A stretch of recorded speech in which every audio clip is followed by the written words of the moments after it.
Anda nggak bisa andalkan bahwa pemerintah hari ini bisa menyeberangkan Indonesia ke dalam apa yang disebut bonus demografi. Bohong semua itu.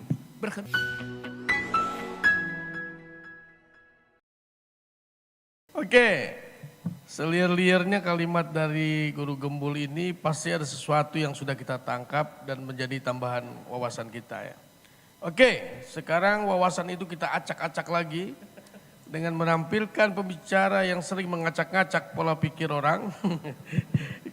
Silakan, Prof. Rocky Gerung. Oke, terima kasih. Saya sambung aja kalimat.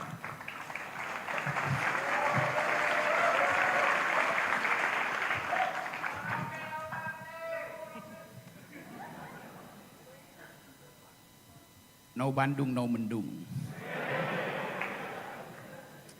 Saya sambung aja kalimat terakhir dari Guru Gembul, guru saya.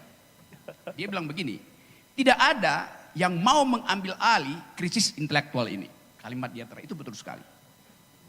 Now you are taking over the problem of nation stupidity. Anda sekarang ambil alih itu. Kenapa? Tidak ada yang care dan tidak ada yang mau speak. He doesn't care.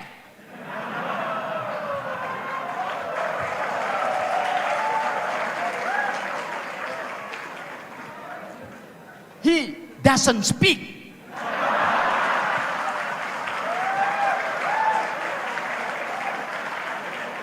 That's the problem. So you, my intellectual fellow, my young intellectual fellow, akhirnya ambil alih itu. Anda dipaksa oleh sejarah untuk take over the stupidity of the nation. Nah, kita kumpul di sini demi itu.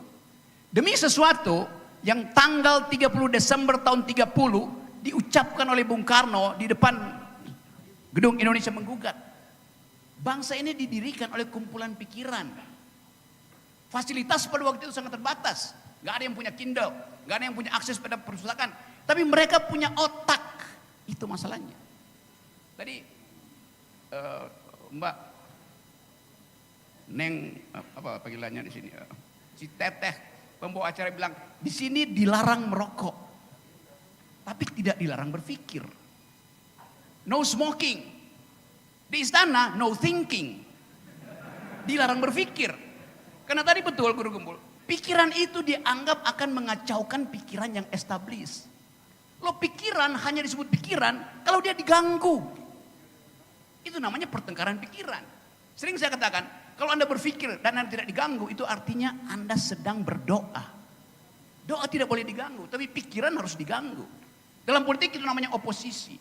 Di dalam kawasan seperti ini, itu artinya tuker tambah intelektual. Jadi sebetulnya ini forum yang betul-betul kita ambil alih kedunguan bangsa ini. Bukan kedunguan bangsa.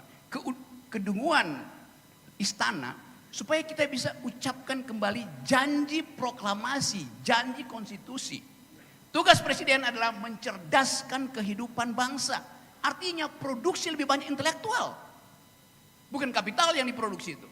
Intelektual. Kita krisis intelektual. Data itu ada di mana? Ada di dalam statistik dunia. Yang sering saya katakan bahwa IQ nasional tinggal 70.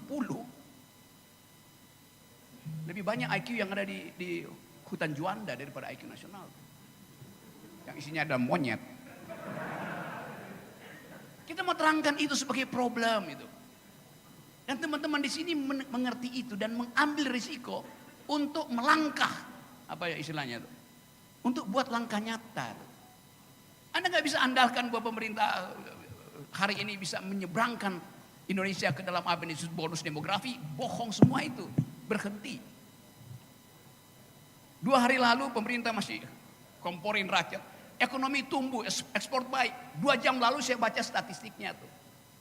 Ekspor Indonesia turun 21%. 1/5. Artinya macet bisnis. Itu keadaan kita kan. Ini mesti kita olah secara intelektual. Tetapi saya kasih semacam kisi-kisi buat. Intellectuality itu bukan terjemahan dari kecerdasan otak. Beda dengan reasonability. Itu artinya kecerdasan otak. Reason kita bandingkan dengan passion kita. Orang yang terlalu banyak pakai reason, dia pasti akan kurangi passion. Demikian sebaliknya tuh. Itu udah trade off antara passion dan reason.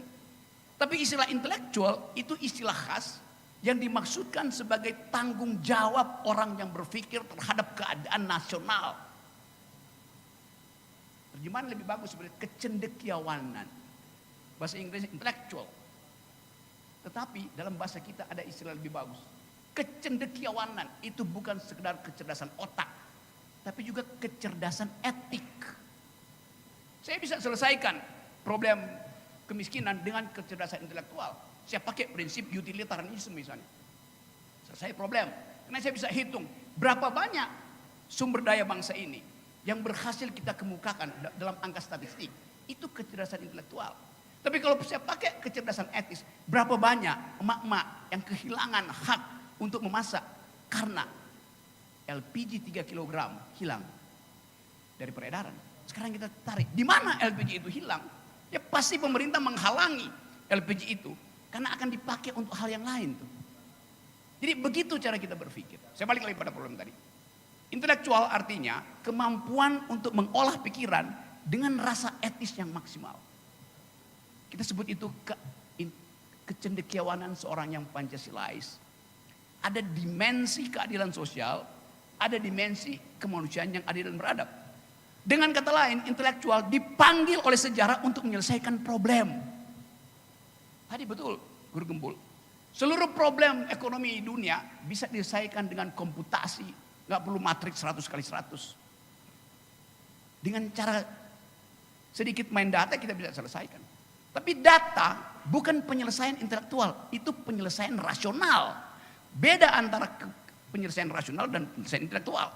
Penyelesaian rasional tidak memerlukan konsekuensi etis. Tapi penyelesaian intelektual memerlukan konsekuensi etis. Omnibus Law itu hasil penyelesaian rasional, bukan penyelesaian intelektual. Karena akhirnya diprotes kemana-mana. Jadi teman-teman, saya percaya bahwa di ruangan ini ada kesempatan bagi kita untuk menghidupkan kembali janji kemerdekaan, yaitu cerdaskan kehidupan publik. Yang kita bayangkan adalah ada peningkatan kemampuan intelektual. Tetapi politik menghalangi perdebatan intelektual. Jadi Anda bayangkan kampus takut undang saya. Padahal saya mau provokasi kampus supaya berpikir intelektual.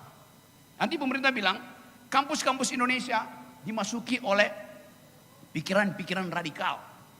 Negara Islam lah, itu yang diucapkan di mana-mana itu teroris lah. Cara menghalangi pikiran radikal adalah promosikan kritisisme. Saya mau masuk untuk promosikan itu sebagai vaksin supaya tidak ada pikiran-pikiran yang disebut teroris. Justru dihalangi, ngacoknya di situ tuh. Jadi sekali lagi, teman-teman kalian mengambil alih kesempatan untuk menghidupkan kembali akal sehat karena dua yang di atas itu tidak punya. Makasih.